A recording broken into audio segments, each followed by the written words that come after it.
What's going on, guys? Welcome back to episode 195 of Hashtag Ask GSM here today for August 24th, 2017. I'm Graham GSM Matthews. Hope you guys are doing well.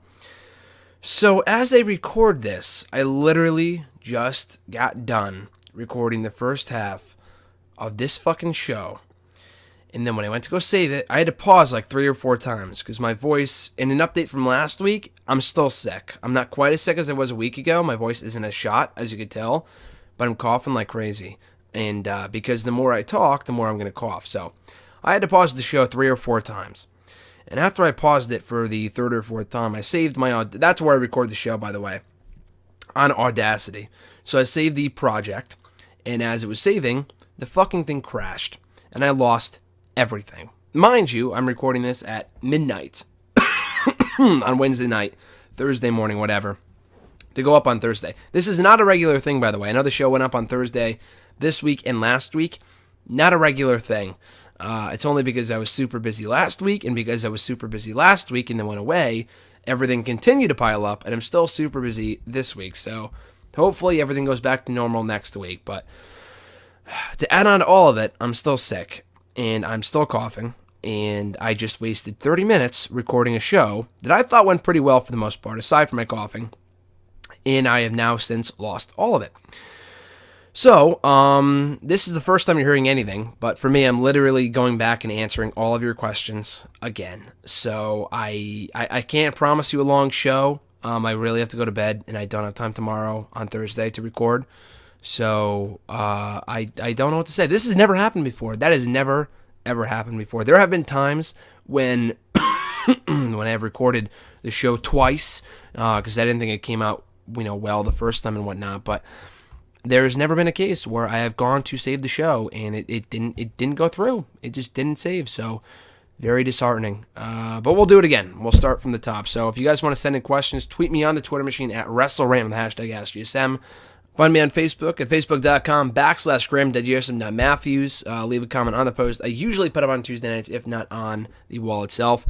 Last but not least, drop a comment on this very video in the comment section down below. I'll include your question in next week's edition.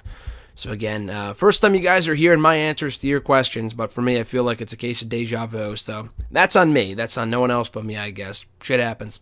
I landed the Y from YouTube. I lost my train of thought for the 3rd question last week, so I decided to ask, do you like WWE, just to see what you would respond with? And I was surprised you did ask, or you did, with a hoarse voice. How did you do this? I'm almost afraid of asking anything else in case you're still recovering. So yeah, on an update, like I just said, I still am recovering. The sickness has evolved. I get sick in certain stages, and the weird thing is that I never get sick, and of course I get fucking sick the 1 week where I'm super fucking busy with all this shit going away and SummerSlam and work. I've been working 4 or 5 days a week, so in a row. So, of course, that happens, and I didn't get sick because of it. I was already sick like a week ago, like before I even went away. And as you guys saw, or at least heard on last week's show, this week won't be much better. I mean, you can probably understand me better, but it still sounds like I'm sick, and I'm also still coughing, too. So, the more I talk, the more I cough. So, probably not the best idea to do the show, but I have never missed the show. I haven't missed a show in voluntarily ever. I missed a show a couple of years ago, a number of shows, just because I didn't have my laptop with me, but it was broken or whatever, and I didn't have a laptop and I couldn't record the show. But anyway, so let me see. Actually, we have a new question. We have a new question from YouTube, from Captain Sunshine. We'll go back to that in a second. I want to finish Elena's question, but yeah. So yeah, I'm still recovering. I still don't feel 100%. So I don't know if next week's going to be much better. My sickness, the way I get sick, it evolves. Like I said, it started with my throat really hurt for a couple days, and then I got really congested, and then I just couldn't talk for the most part. My voice got really raspy for a couple days, like Wednesday, Thursday, Friday, and yelling and shit and talking so much doesn't help. But that's what I do. That's my job. So it's kind of part of the process. And then, it's just gotten better the last couple days, but it's just been coughing now, which isn't fun, but that usually lasts for at least a week or two. So just a heads up for next week's episode. So let's look at we're going to answer a live question here from Facebook from Captain Sunshine, because like I said, the I didn't say. I actually said this in the other installment of the hashtag, but that's since been erased, I guess. Anyway, so yeah, I didn't see these before. They just put them up. And the deadline for the questions, by the way, is usually Wednesday morning. Tuesday night, Wednesday morning. So just keep that in mind for future installments. Captain Sunshine, thanks to friends who had too much money in their hands, I was able to go to NXT Takeover Brooklyn, SummerSlam Raw, and Smackdown. Well, that's cool. Yes, I was actually at the first three. I wasn't at Smackdown last year, despite the fact it was in Connecticut.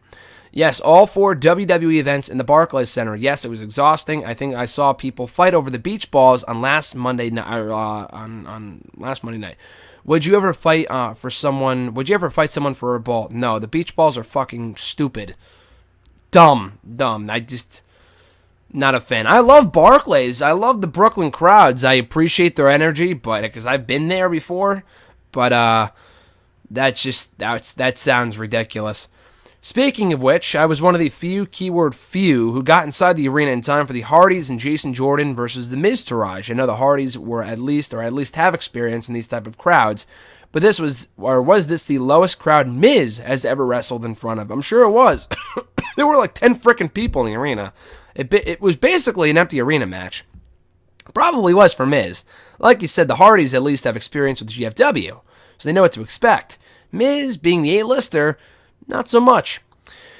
Next question. If there was ever a time I wish the main roster was more like NXT, it was this past weekend. If SummerSlam was just the tag title match, there was the tag team title matches and the Fatal 4-Way main event, it would have been a damn fine show. Instead, we got a 200-match show, where at best, only 4% of it was memorable. I could not agree more. Though now I gotta ask, which was the better tag title match? Raw or SmackDown? The Usos and New Day was better in ring, but Sheamus and Cesaro and Ambrose and Rollins had the crowd just being wild for anything Ambrose and Rollins did. Plus Cesaro repped up a beach ball. You know, someone asked me that on Twitter the other day, and I really didn't know how to answer, because both matches were great in their own right for their own reasons. Like you said, New Day and the Usos was better in the ring, but people just love Ambrose and Rollins together, as do I. So I'm going to say, if I had to choose, New Day Usos, because I love the ring work there. But Ambrose and Rollins had a great match too. So it's hard to say. I would prefer the SmackDown one, but it's close. You're cutting it close there. Their next question. I saw that John Cena video where he got overwhelmed by nearby fans who wrote him letters about what an inspiration he is, and it was beautiful. It's just sad that when Cena is juxtaposed by the careless Super Cena Goober that actually appears on TV. It doesn't help either when the guy he's supposed to build a dream match with is another careless Superman Goober in Roman Reigns. I can't even remember what were we talking about on Raw. What were they talking about on Raw? Yeah, I saw the Cena video too. Bottom line, the Cena video is fucking great. Go out of your way to watch it. It almost honestly brought me to tears. Like, that's how great that video was. So go out of your way to see it. It was pretty damn good. And it's like you said about John Cena, and it's presented by Cricket Wireless. And they did a video for them about a year ago where he would like surprise fans and he would run through the wall and shit and like shock them. But it was the other way around this time, and he was like sitting down recording something, and the fans came through the wall, and they all shared their stories about how he helped them get through their tough times. Very, very touching and emotional stuff. I thought it was great. But yeah, it's a shame we don't get to see that same side of Cena on TV. Anyway, the last question here. Tuesday night was kind of a blur since SmackDown Live and 205 Live meant another 3 hours of WWE programming to sit through. It helps that Bobby Roode debuted and Shelton Benjamin got the role of Jason Jordan's replacement in American Alpha, although Styles and KO still just can't seem to have a great match together. Has there been a more underwhelming series of matches between wrestlers who should easily be stealing the show together?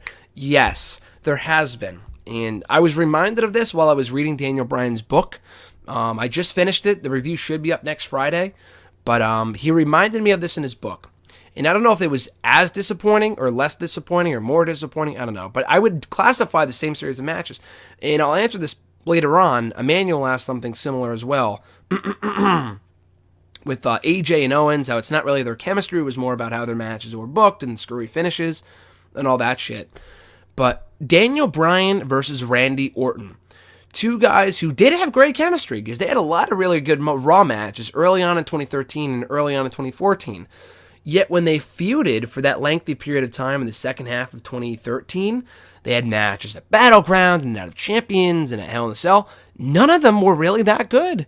They were good matches, but they weren't great. And it was very disappointing because I at least thought, okay, the authority shit is overexposed and it's annoying, whatever. But at least these matches could be really, really good. They weren't. And that was confirmed when I read Daniel Bryan's book, and he said the exact same thing. I was thinking that years ago when I watched that feud. Reading Daniel Bryan's book and getting a second opinion of someone who actually was in the matches was interesting. So again, I don't know if they were more disappointing than AJ and Owens, but those matches were main eventing pay-per-views, so I would say they were more disappointing. And more questions, AP450. Thoughts about the heel-heavy pre-show for SummerSlam? I loved it. I think we need more SummerSlams or more pre-shows like that. It's very rare you have a kickoff show where one heel goes over, let alone three. I kind of figured Neville would win. The Miz Taraj winning was a little surprising as well. The Usos winning I did not see coming, and that's what I loved about it. The match was amazing. And even Elias saying it was a very heel-heavy pre-show, like you said. But what better place to do it than in Brooklyn? Because they're all about the heels anyway, so I guess that was the best place to do it. That would give them the proper reactions, I guess. That would enjoy that type of thing. But yeah, I thought it was a good pre-show. The matches were really good. Definitely one of the best pre-shows I've seen in quite some time. Probably better than the show itself, to be honest with you. Their next question, I have read somewhere, can't remember where, that Rusev wants out of the WWE. Do you think that it's something to do with him losing so quickly to Orton? So I read the same report or heard the same report. By the way, it wasn't a report, it was a rumor. So that was, I think, not started, but I know Solomonster said something about it on his podcast before SummerSlam on Sunday morning. So that was, making its rounds around the internet well before he lost the match at SummerSlam. So I'm sure that didn't help matters. I'm sure he wants to leave even more. Now, I have no doubt that he's unhappy in the company. But whether I know for a fact that he has quit or he requested his release, that I don't know. And I guess we'll find out in due time. We've yet to hear from a reputable source whether it's true or not, but it wouldn't surprise me at all. Just because they've been doing nothing with the guy for so fucking long now. And he's so entertaining, you might as well just go elsewhere and just find success in GFW or wherever else. I don't know. The guy's just too great to be wasted. I'd rather have him succeed elsewhere than continue to flounder and be just buried, literally buried in WWE. He got buried at SummerSlam. I don't care what anyone says. Third question, as a fan, what are a few things on your wrestling bucket list that you have yet to cross off? That's a great question. And I'm sure I've said this before. I've talked about it before. But I did create a legit wrestling bucket list a few years ago. I believe at the onset of 2015. And every single thing on there I accomplished over the course of 2 years. Included going to a TNA show, going to a Ring of Honor show, going to an NXT show, a pay-per-view, an MSG show. All of those things I did. The last thing that was on the list that I had yet to accomplish was going to WrestleMania. And I finally did that in April of this year. I finally did that in April of this year. Now, I have yet to create another list or an updated list. But minor things on the list are the only two things that come to mind, as of right now. Another thing that was on the list too, kind of a minor thing, not officially on the list, but in my mind anyway, going to a wrestling show in every month of the year, which I had done with every month with the exception of July, which is weird because you would think there'd be a lot of wrestling shows in July, but I never went to a show in July for whatever reason. Before this year, I finally went to a Northeast Wrestling show last month, so that got finished as well. But going to a Royal Rumble is on the list, which I am doing now. We have our tickets. We're going to the Rumble in Philly in January, so that should be great. And also going to a show at Full Sail University. And NXT there would be awesome too. I've been to Florida a bunch of times. We were in Florida for WrestleMania a few months ago, but they were actually doing NXT tapings at Full Sail that literally like the day after or the same day that I was leaving Florida when I was on vacation 2 months ago. And I was leaving at night when they were doing the taping, so I couldn't go. But other than like meeting certain wrestlers, yeah, going to the Rumble, maybe a Survivor Series, just that I've been to all big four pay-per-views. Going to a show at Full Sail. Like going to a PWG show in California would be cool, but I live in Connecticut. I've only been to California once, and that was a decade ago, so that's a long shot, but maybe down the road. Going to a wrestling show in England would be pretty cool.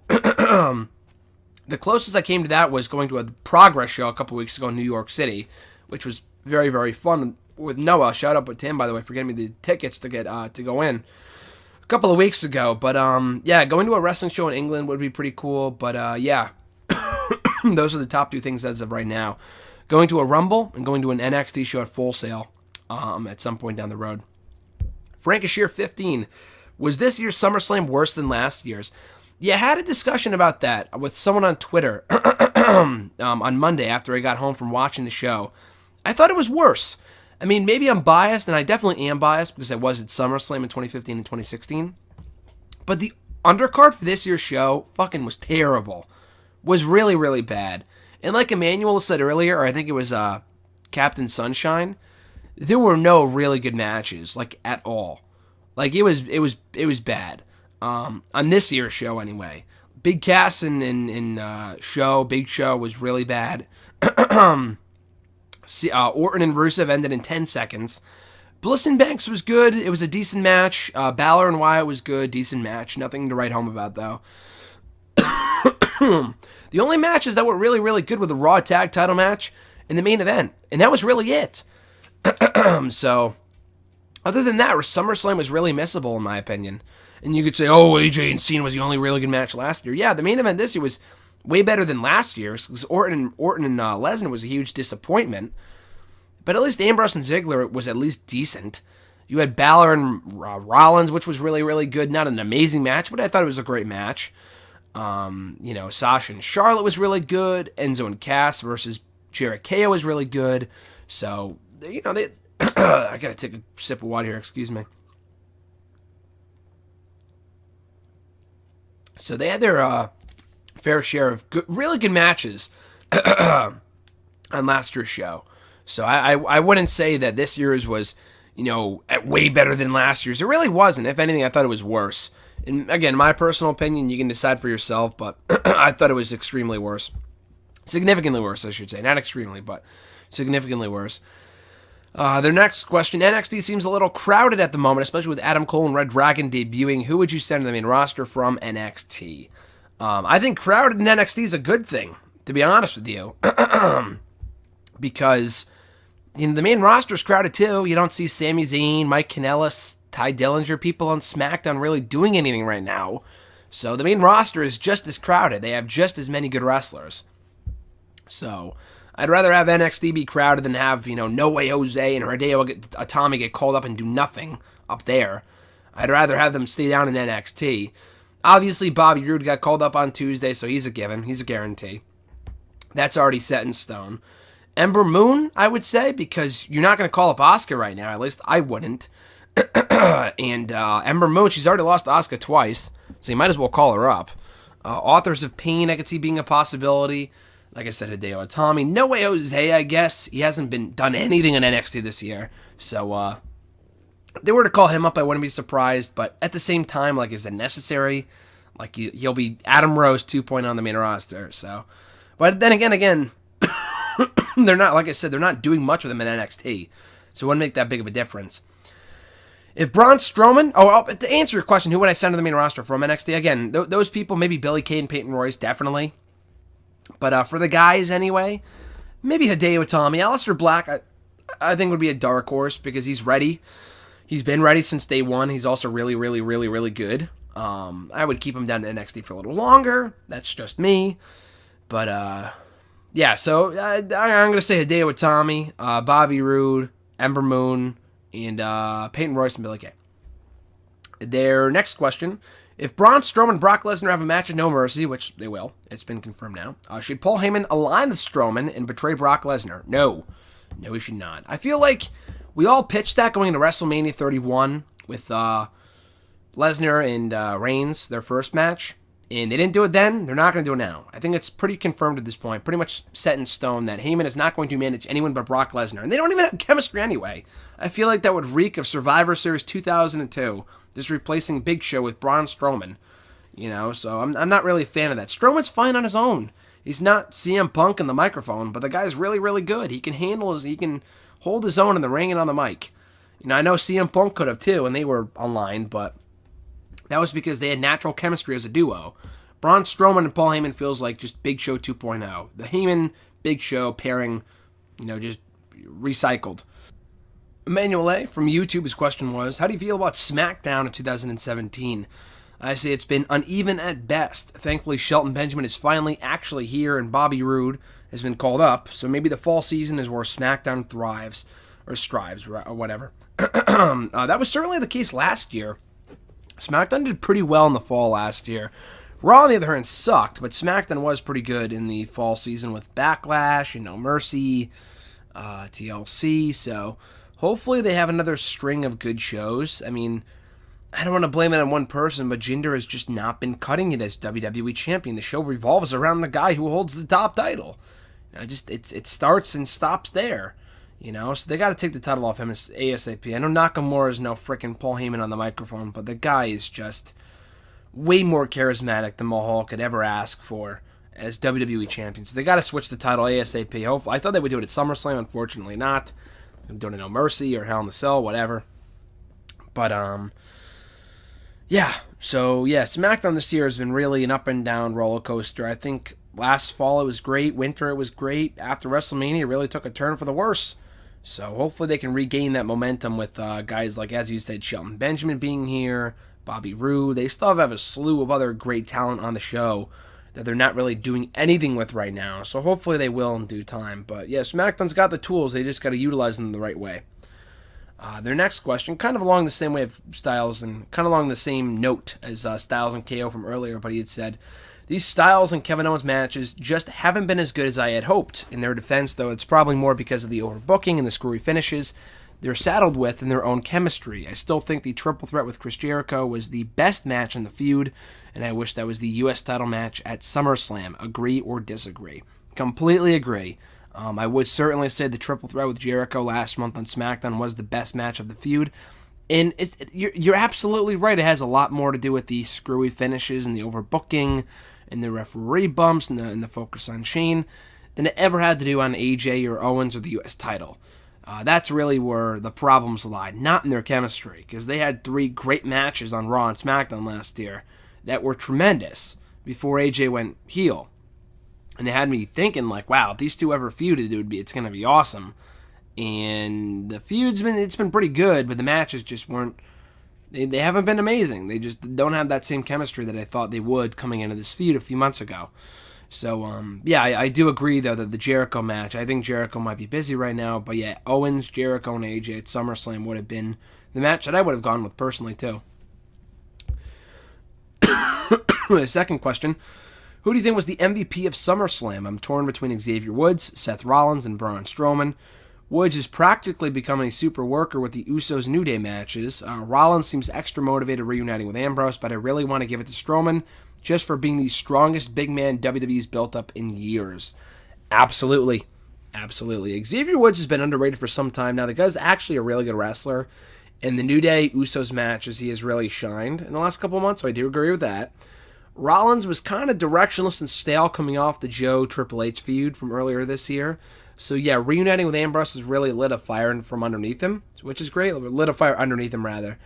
And but Braun Strowman's just been killing it right now. He had a great performance at SummerSlam. The fucking crowd loved him.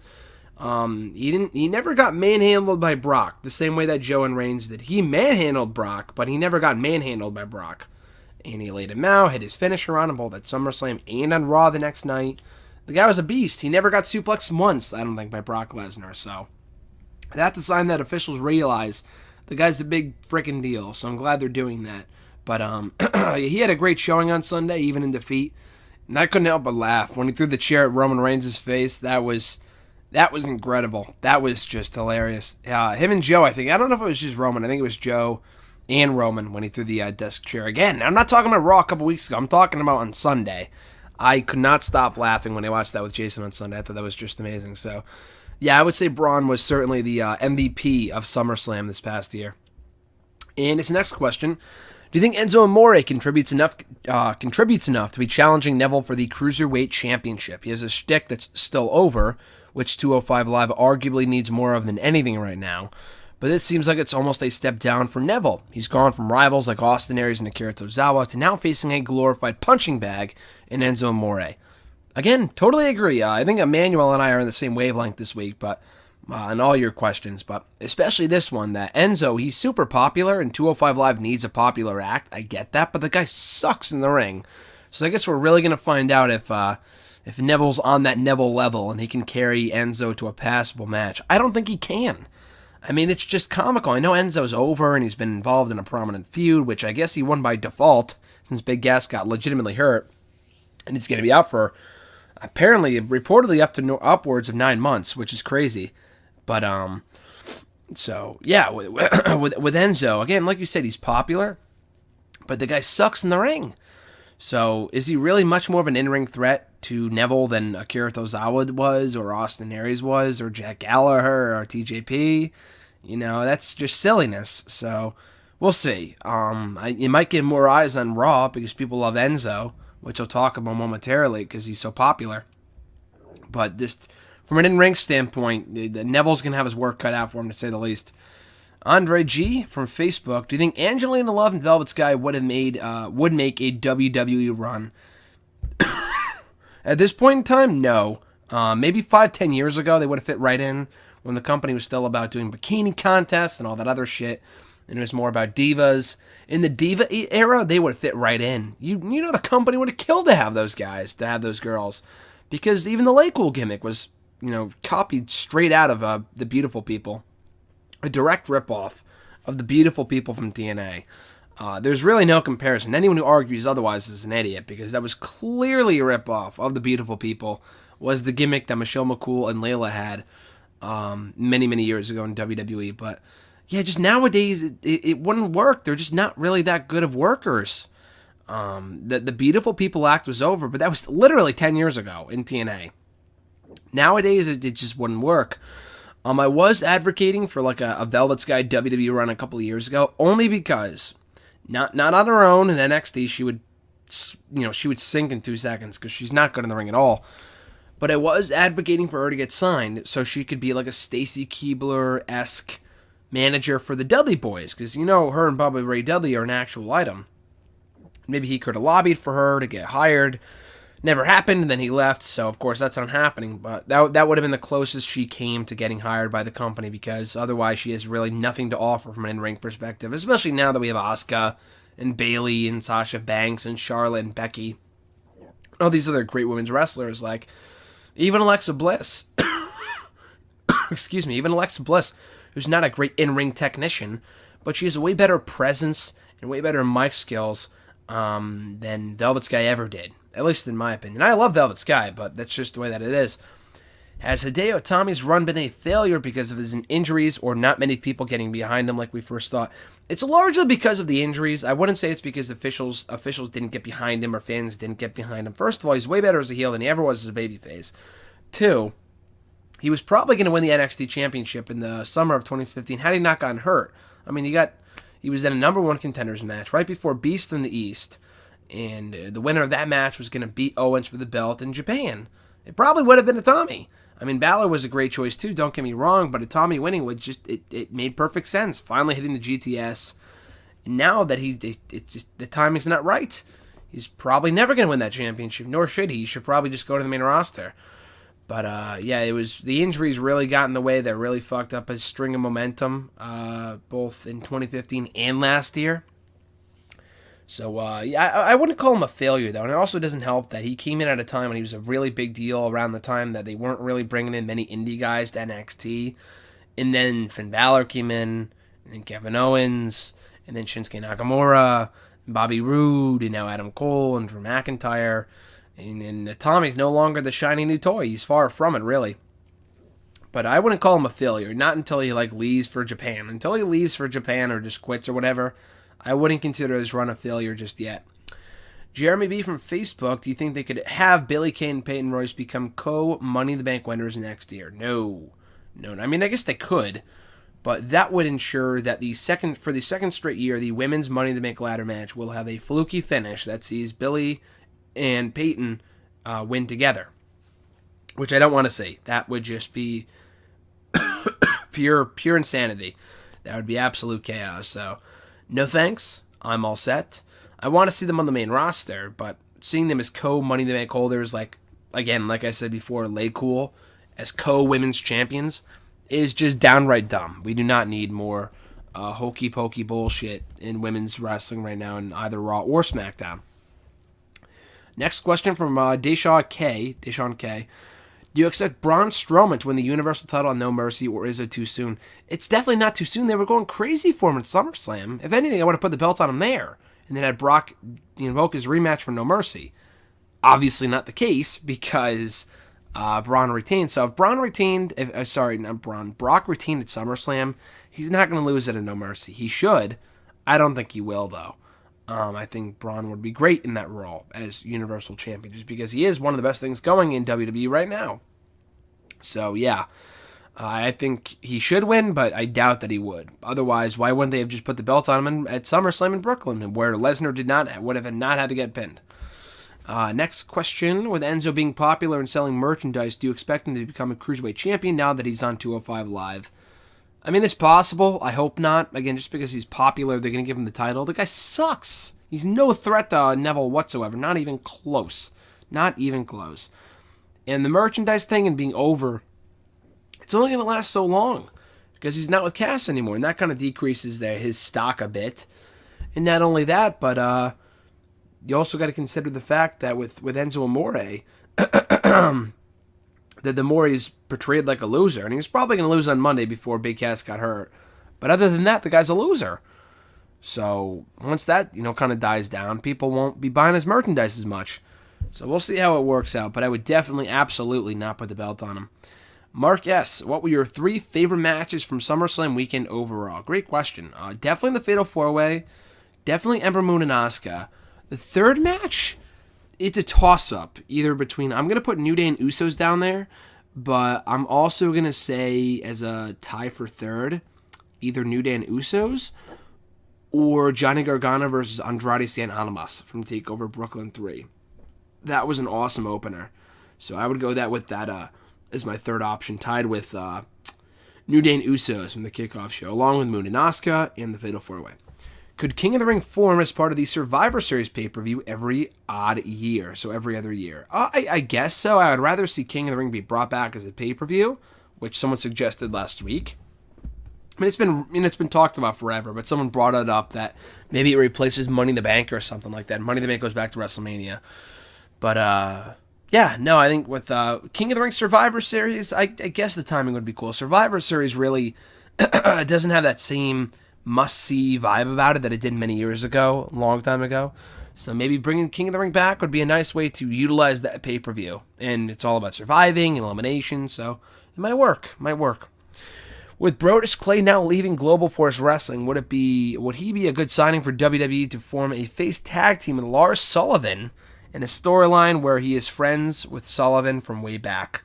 No, Lars Sullivan is fine on his own. He doesn't need Brodus Clay. His time has come and gone. I love Brodus Clay, but his time has come and gone. They fucked up his push many years ago.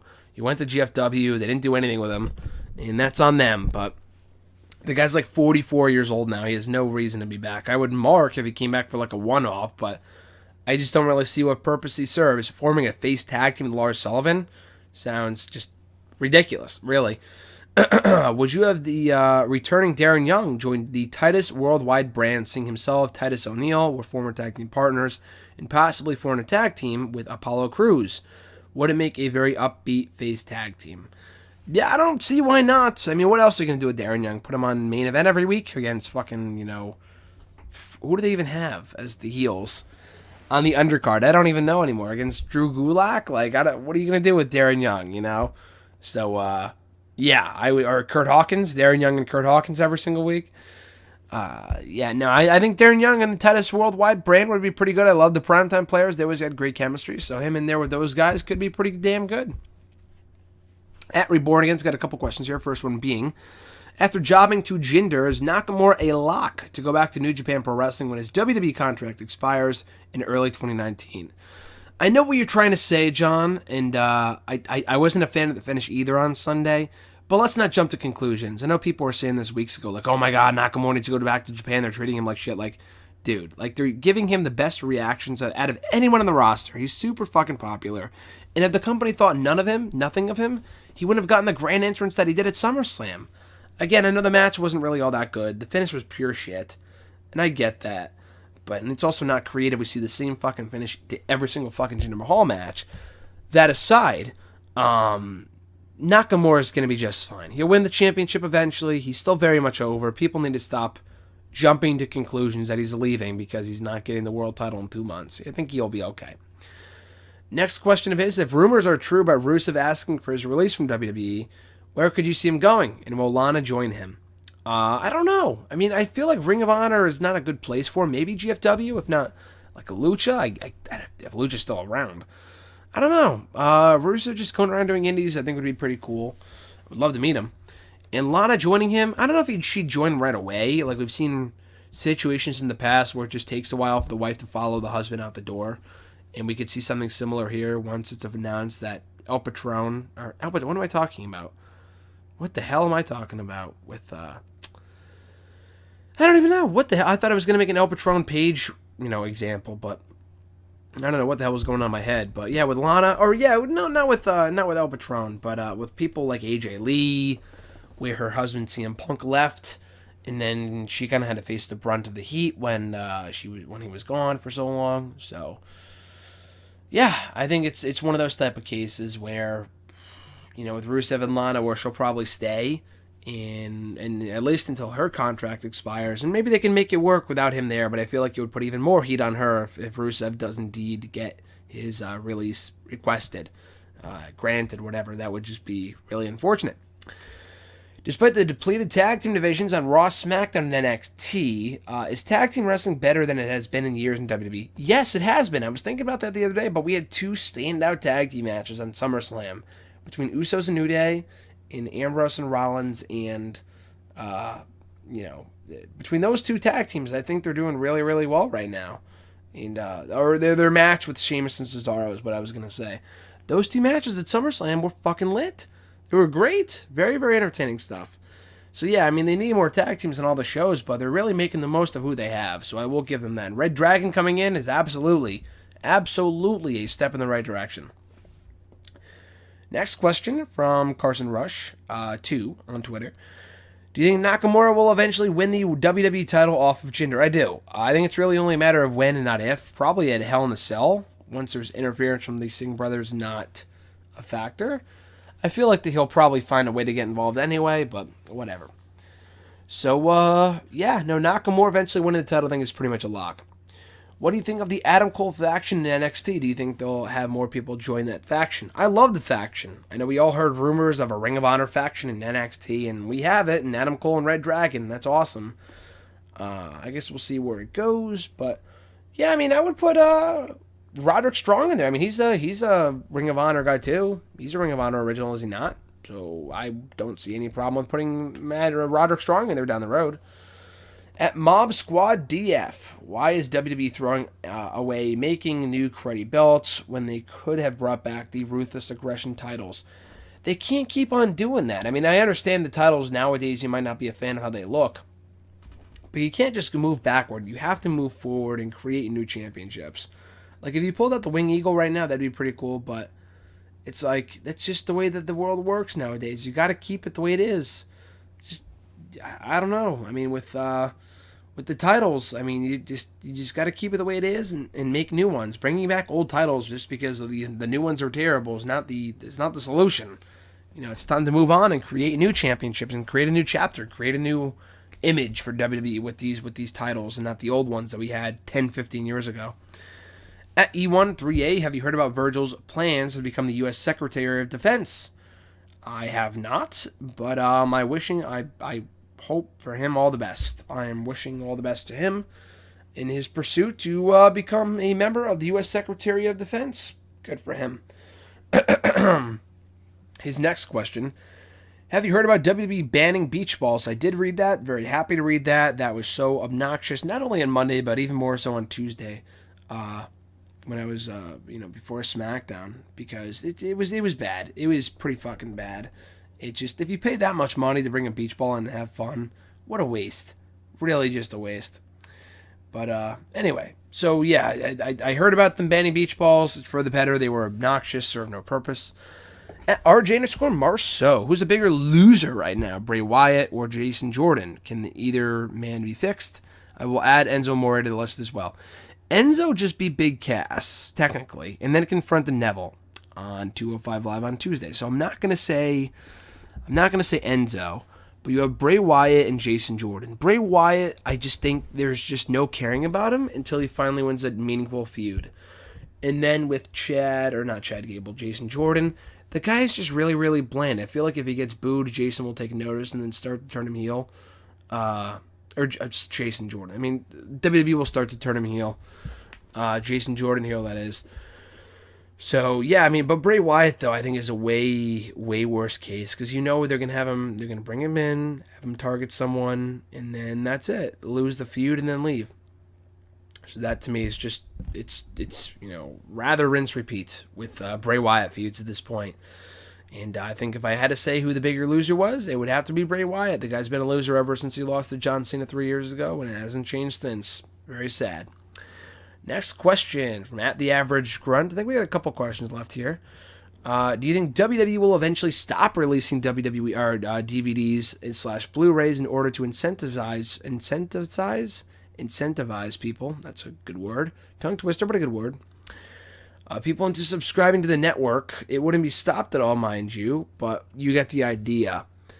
It wouldn't be stopped at all. Wait, what did they say? It wouldn't be stopped all at once, mind you. Oh, the process. Okay, I know what you're saying.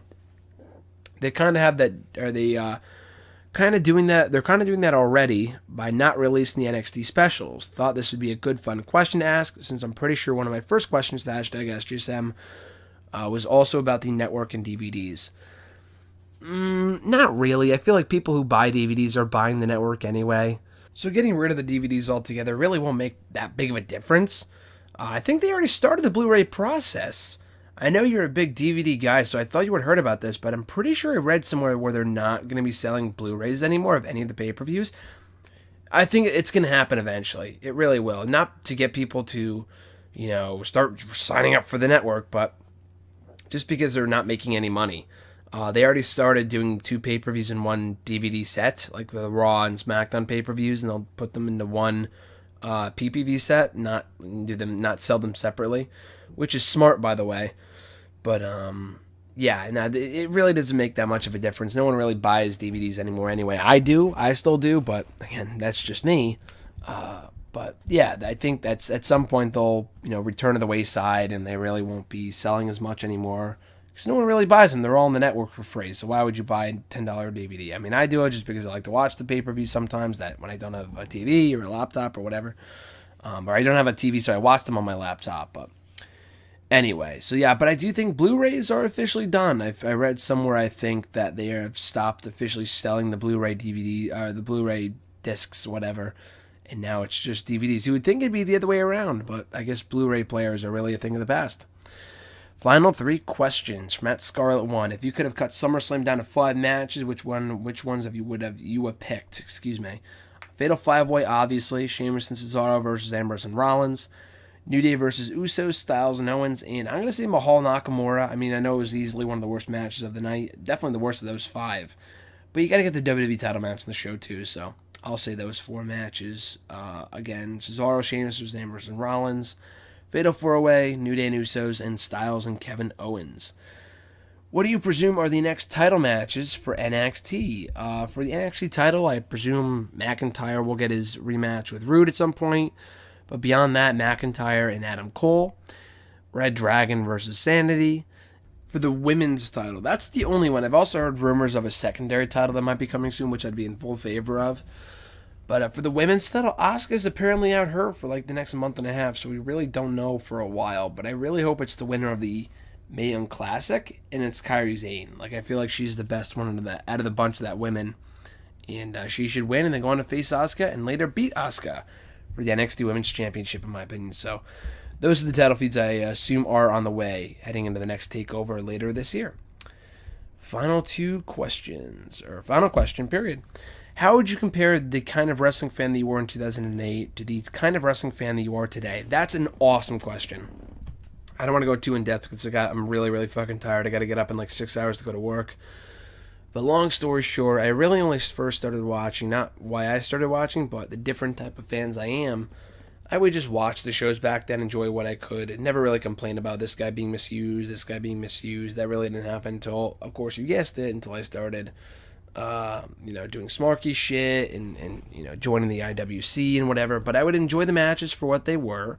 And that was about it. I wouldn't like suck WWE dry and praise them every chance I got. But I really did not get upset about their booking decisions as much as I thought they would, because I didn't really know any better at that point. I really knew nothing different from what we were getting on WWE TV at that point in time. So anyway, yeah, that's probably the biggest difference. The one thing that stayed the same is my passion. It only really grows week by week. But yeah, that's really about it when it comes to how different it was 9 years ago compared to today. That they really wasn't all that informative. I really knew nothing about wrestling, so I didn't really appreciate it or respect it the same way I do now.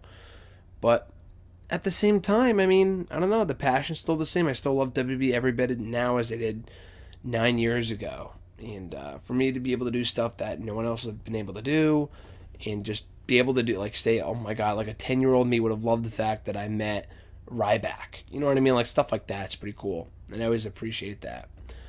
But that does it, guys. That fucking does it. I mean, I went off the rails a couple times. I have my eyes closed right now, so I'm doing this show half asleep. I got to go to sleep in less than 6 hours. Less than an hour, sorry. So I can go to sleep and then wake up in the morning bright and early at 7:30 a.m. Eastern time. But anyway, guys, yeah, you can tweet me on the Twitter machine at WrestleRam, #AskGSM. Find me on Facebook at facebook.com/ Graham.Jason.Matthews. Got my own URL there for a second. And leave a comment on the post. I usually put them on Tuesday nights on Facebook. And also be sure to subscribe to the channel, like this video, share the video, and comment as well. Just do whatever. I don't know. Share the video, all that other shit. I'm so fucking tired. I'm so tired. My voice sucks. I apologize for coughing. I had to reshoot this entire thing. I'm so pissed off. But whatever, guys. I'm out. Enjoy the rest of your week. I'll catch your ass down the road.